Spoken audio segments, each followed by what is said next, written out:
welcome to Our Morning Take. My name is Frank Johnson. My name is Abraham Lawrence. I'm Nick Seaman. And I'm Tim Goetz. Our goal here is to describe for you the movie that is going on in our head when we read the Bible. Today is Hump Day. It's Wednesday. Hey, Hump Crystal. Day. Hello, Crystal. What's It is up, Crystal? November the 29th. Episode 228. So today is another of my anniversaries. It's my current wife. Today is November 29th. We have been married 21 years. That is amazing. Congratulations. It's very amazing. Are you kidding me? Oh, yeah. I didn't know it would last 21 months. But I'm bummed. Yep, he misses it. That's He's okay. I got him covered. Not quite right there. I got him covered on that.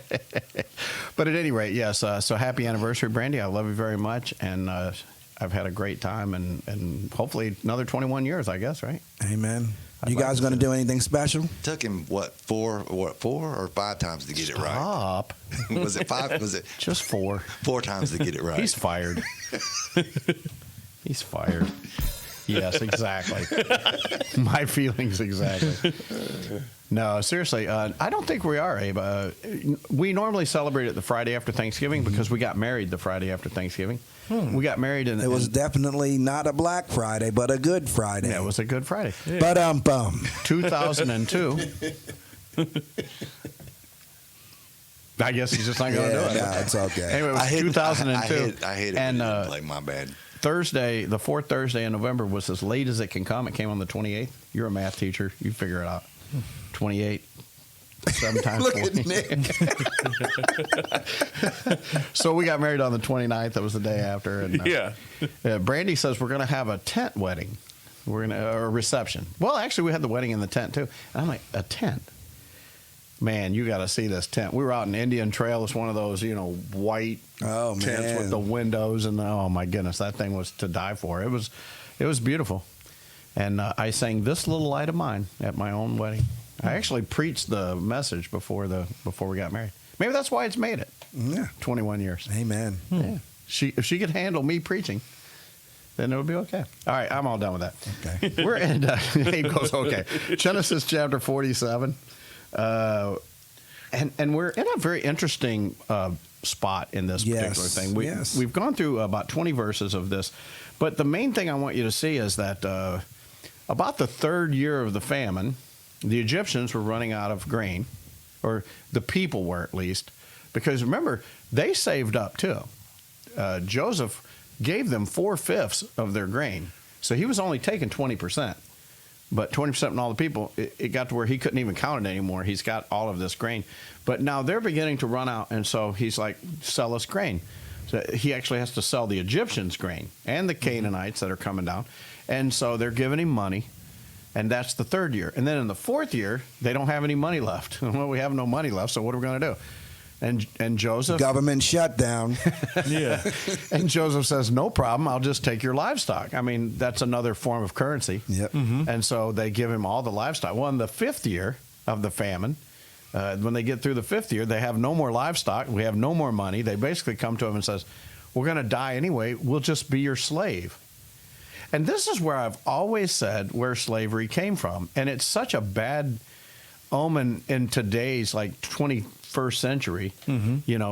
Our kids grow up thinking about slavery being what the American slave trade was like, the abuse that our slaves went through, the stupid money changing that went, the whole idea that they weren't even they were only 3/5 of a human or whatever. It's ridiculous. Yeah. And really, slavery was nothing but exactly what this was here. It was just a way for a person to pay their debt.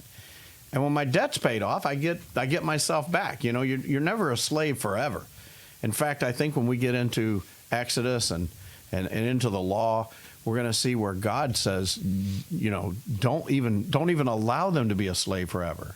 In fact, if your slave wants to be in your family for the rest of his life, doesn't he have to put a special? Yeah, they called boring out his ear with an awl. Yeah. Yeah. So but it was voluntary. Yeah. You didn't, you couldn't keep them forever. Yeah.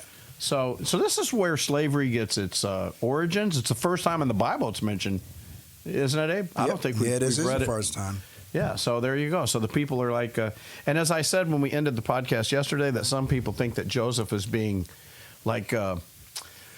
taking advantage That's really the word I was kind of looking for. Yeah, I disagree with that. I just Absolutely. think he's being a shrewd businessman. I mean, for one, I think he's taking care of the people. yeah, he is. And always preparing for the future, always doing that. And he knows because God has revealed to him what's going on. So he has the plan to make everything successful and to, as he says, prosper the people and help them move along. And Abe and I, we've been talking off the air about the significance behind these Bible stories. That these stories aren't just written in here for just haphazard, or it could have been anybody's family, but it was Abraham's family. And that was the important one, and Jacob and Joseph. These are the important stories. Well, what a contrast that here are the Hebrews, Joseph especially, he's in charge, and the Egyptians are his slaves. And it's not going to be long after this that the Hebrews are going to be the slaves, and the Pharaoh is going to be in charge. Yep. Isn't that weird? It's really crazy because Turned upside down. Yeah, like the whole thing is just going to be like totally reversed because somebody's going to come along and say, "Wait a minute, these people are going to overtake us. We need to fix this." There's like 3 million of them and only Yeah. 2.5 million of us, so Yeah. we're already at an imbalance now. Yeah. This is not good. It's kind of like that game that I don't know if you guys play many games on your phone or anything like that, but if you have to watch an ad, that game, that one game always pops up where you have the 2 guys fighting that whole army that's coming at them, and then you have 10 guys, and then you have 40 guys, and then pretty soon, like there's 200 against 202, and you lose. Don't you like that, Abe? Yeah. That's where they got the idea for the game. They were reading the Bible like, this will I'm work. sure that's There it. you go. Yeah. I'm sure So that's it. where we end up at 19? Yeah, I'm on verse 20. So we're in Genesis chapter 47, verse 20, and this is the result of the famine. So Joseph bought all the land of Egypt for the Pharaoh. So basically now they've sold themselves and their lands in order to eat. For every Egyptian sold his field because the famine was severe upon them. Thus the land became Pharaoh's. So that's not the first government to take all the land, right? Nope. This is truly a socialistic society. This is why we really tout capitalism in our country, but it's too bad that capitalism has just become such a greedy thing. Verse 21, as for the people, he removed them to the cities from one end of Egypt's border to the other. Only the land of the priests did he not buy, for the priests had an allotment from Pharaoh, and they lived off the allotment which Pharaoh gave them. Therefore, they did not sell their land. Why do you suppose they weren't proselytizing the Egyptians? After all, does Pharaoh not know that the Hebrews have the true God? Because he's the one that told him all about that. Why is he even letting their priests live? Like, why are they not converting to Judaism? I think that, well, obviously they don't want to mess with the priests because they know that the true God is the reason why everything's going so well. So they're not even trying to mess with that at all. They don't want to upset the apple cart at all. And there is no mention from God to Joseph to say you need to educate these Egyptians and stop because they're still worshiping the frog. Yep. They're still worshiping the sun god. They're still worshiping their pyramids. Yeah, the moon and all of that other good stuff. Exactly. Yeah. Well, maybe God's like, I want to make sure those plagues make sense later. Otherwise, they're going to be like, what is this? Then Joseph said to the people, "Behold, I have today bought you and your land for Pharaoh. Now here is seed for you, and you may sow the land." So in other words, everything I see is mine. Yeah. Here's some seed. Yeah. You good Have with fun. that? Man, it's kind of like our government. I mean, I'm paying 40% taxes as it is.